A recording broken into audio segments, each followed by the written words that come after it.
पुलवामा हमला एक बार फिर से सुर्खियों में है। एक पूर्व राज्यपाल के बयान के आधार पर सरकार से मांग की जा रही है कि वह इस मुद्दे पर श्वेत पत्र लाए। एक राजनीतिक पार्टी ने पूर्व सेनाध्यक्ष शंकर राय चौधरी का इस संबंध में एक संवाददाता सम्मेलन भी कराया। तमाम तरह के आरोपों पर आपकी क्या प्रतिक्रिया है? नीरज जी, ये बड़े दुर्भाग्य की बात है। मैं कहूँगा कि जो मामला ख़त्म हो गया था, जिसकी कार्रवाई उसकी हो चुकी थी, और बाकी जो आगे की कार्रवाई है, जो इसके जो लोग इन्वॉल्व थे उसके ऊपर कोर्ट केस सब कुछ चल रहा है, और हम सबको पता है कि क्या कार्रवाई हुई थी, और फिर भी हम इसको गड़े मुर्दे उखाड़ रहे हैं ले करके। और इन्होंने देखा जाए तो बोला क्या है, इन्होंने ये कहा है कि ये जो सिक्योरिटी लैप्सेस थे इसके अंदर करप्शन का मामला था। एयरक्राफ्ट क्यों नहीं दिया गया सीआरपीएफ को जब इन्होंने डिमांड किया? कॉन्वॉय क्यों इतनी बड़ी चली, 78 गाड़ियों की कॉन्वॉय नेशनल हाईवे पर क्यों चली? अब मैं क्या बताऊं, इस मामले में कमेंट में नहीं करना चाहता क्योंकि ये लोग भी काफ़ी कुछ जानते हैं जी, लेकिन थोड़ा देखना पड़ेगा। बताइए, सतपाल मलिक जी गवर्नर रहे हैं। अब आप देखिए, 5 साल में 4 राज्यों के गवर्नर रहे हैं जी। उन्होंने, बिहार, JNK, गोवा, मेघालय, और सबसे लंबा टेन्योर उनका मेघालय का रहा है 20 महीने का। अदरवाइज बाकी जगह 10 महीने 13 महीने ऐसे उनका टेन्योर रहा है। जी। पहले जब वो थे वो पूरा यही कहते थे कि देश बहुत अच्छा है, मोदी जी बहुत अच्छी तरह देश को चला रहे हैं जी। और जब मनमुटाव हुआ, चाहे जब से अभी ये नहीं है 2022 से, तो फिर अब ये बयान आ रहा है। जबकि 1997 में ये वहीं थे, 2019 में, 2017 से 2019 ये गवर्नर थे जो वहाँ सब कुछ हुआ था। अब आप बताइए कि उसी समय ये चीज़ वहाँ होती है 2019 की, क्या ये रिस्पॉन्सिबल नहीं थे इंटेलिजेंस फेलियर के लिए? बिल्कुल। क्या ये रिस्पॉन्सिबल नहीं थे ये कहने के लिए कि कॉन्वॉय कैसे जाए या किस तरह की सिक्योरिटी, क्या इनपुट्स आ रही हैं? आज ये चीज़ क्यों आ रही है? और ऐसा नहीं है लैप्स है, मैंने इनकी बात को काट नहीं रहा हूँ मैं खुद कह रहा हूँ कि लैप्सेस होते हैं तब ये चीज़ होती है तो ये थोड़ा सा सोचने की बात है कि इस समय ये चीज़ क्यों आ रही है, जबकि वहाँ पर ये भी रिस्पॉन्सिबल थे। और उसके बाद आज 3 साल के बाद 4 साल हो गए फरवरी, और अब आप दोषारोपण कहीं और करें।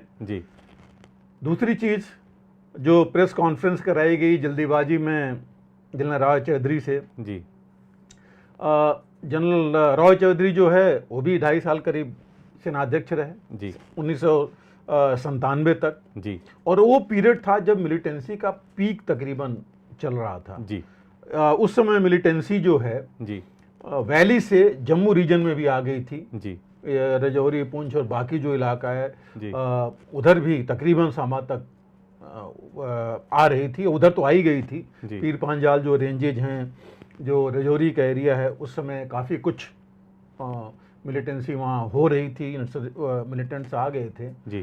तो कहीं ना कहीं इनकी रिस्पॉन्सिबिलिटी थी क्योंकि बढ़ी उसी बीच में है, वहाँ थे। और दूसरी बात मैं ये भी कहूँगा, ये तो किस्मत वाले चीफ बने थे, आर्मी चीफ, क्योंकि उस समय general BC Joshi army chief थे, और जनरल BC जोशी का उनकी मृत्यु हो गई हार्ट अटैक की वजह से। और उस बीच में अदरवाइज इनका नंबर नहीं था, ये आर्मी कमांडर थे, आर्मी ट्रेनिंग कमांड के, लेकिन उस वजह से इनको सीनियरिटी उस पर उन्होंने प्रमोट किया, और जो ये आर्मी चीफ थे। तो उस समय ये चीज़ें कहाँ थीं? उस समय रेज करना चाहिए था या बेस बनाना चाहिए था? अगर मैं और थोड़ा आगे जाऊँ, मैं फिर भी मेरी काफ़ी इज्जत है दोनों लोगों के लिए, मैं नहीं कह रहा हूँ कि मैं कुछ ऐसे प्रश्न कर रहा हूँ, दोनों लोगों की इज्जत है। आर्मी चीफ बनना इतनी आसान चीज़ नहीं है, और गवर्नर भी उन्होंने हर जगह जैसे भी काम किया है। लेकिन कुछ प्रश्न हमारे भी उसमें आते हैं। 1997 में ये आर्मी चीफ सटे, 1999 में कारगिल हुआ, और जो जितने पेपर्स हैं कारगिल के बारे में था कि पहले से ही सब कुछ चल रहा था। तो क्या उस समय की इंटेलिजेंस बाकी चीज़ें इस तरफ नहीं थी? मिलिटेंसी क्यों इतनी बढ़ गई? क्यों नहीं रोकी गई?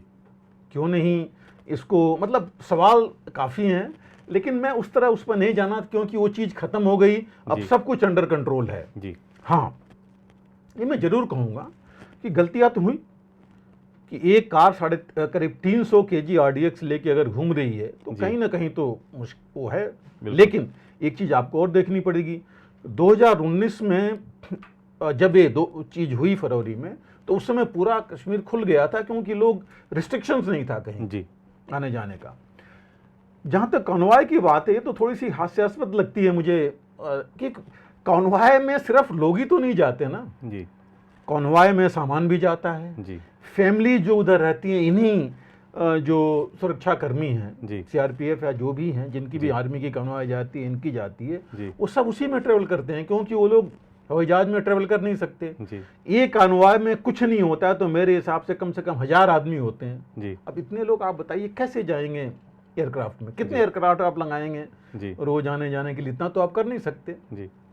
तो ऐसा नहीं है कि सिर्फ एयरक्राफ्ट देने से सब कुछ मामला हल हो जाता, नहीं जी। एयरक्राफ्ट देना हाँ मैं मानता हूँ कि चाहिए और था भी, किया भी गया, बाद में हुआ लेकिन था भी। और इन लोगों को पता होना चाहिए जिन लोगों ने एक पॉइंट रेज किया है कि अगर एक एयरक्राफ्ट के लिए भी कितनी ब्यूरोक्रेसी के थ्रू कितनी चीज़ें होती हैं, कितना टाइम लगता है गवर्नमेंट से जी, तब जाकर के ये चीज़ें होती हैं जी। लेकिन ये कहना ये गलत है कि ये कॉन्वॉय क्यों चल रहा था। कॉन्वॉय पहले भी चल रहा था, अभी भी चल रहा है जी। कॉन्वॉय से ही चीज़ें जा सकती हैं, आ सकती हैं। आप देखिए पूरा टनल बन रहा है, सब कुछ हो रहा है, तो जरूरत ही नहीं थी जी। तो जरूरी है कॉन्वॉय, उसके साथ ही क्योंकि कोई लोग बीच के होंगे, कुछ जैसे मैंने कहा राशन पानी से लेके कई और चीज़ें हैं, चाहे वो एम्युनिशन है या ऑर्डिनेंस की कई चीज़ें हैं जो आती जाती हैं, वो इन्हीं कॉन्वॉय के थ्रू आती जाती हैं जी। तो कॉन्वॉय तो जाना है, और दूसरा कॉन्वॉय नेशनल हाईवे पर नहीं जाएगा तो कहाँ जाएगा। उस समय भी रोड ओपनिंग होती थी जी, क्लियरेंस होती थी। हाँ, पहले आर्मी करती थी, बाद में रोड क्लियरेंस CRPF को दे दिया गया था, या BSF जहाँ जहाँ ये लोग थे पैरामिलिट्री फोर्सेस, क्योंकि आर्मी अपने अपने जगह पर जा रही थी, जहाँ बॉर्डर पर या जो बाहर से आई थी अपने जगह जा रही थी और सिचुएशन ठीक हो गई थी, तो ये हुआ कि पुलिस फोर्सेज या पैरामिलिट्री फोर्सेज जो है ये मैन करेंगी, और अच्छा कर रहे थे वो जी। एक इंसिडेंट हुआ, यस वो पॉइंट है जी, कि अवॉइड किया जा सकता था अगर ये इंफॉर्मेशन होती और उसको चेक किया गया होता जी। लेकिन डैमेज कंट्रोल फिर भी हुआ, वो हम जानते हैं। उसके बाद कॉन्वॉय प्रोटेक्शन भी बढ़ी, उसके बाद सिक्योरिटी भी बढ़ाई गई, और उसके बाद से तो कोई ऐसा नहीं हुआ, 4 साल तो हो ही गए, और उसका बदला देखिए आप कितना बड़ा लिया गया बालाकोट स्ट्राइक करके।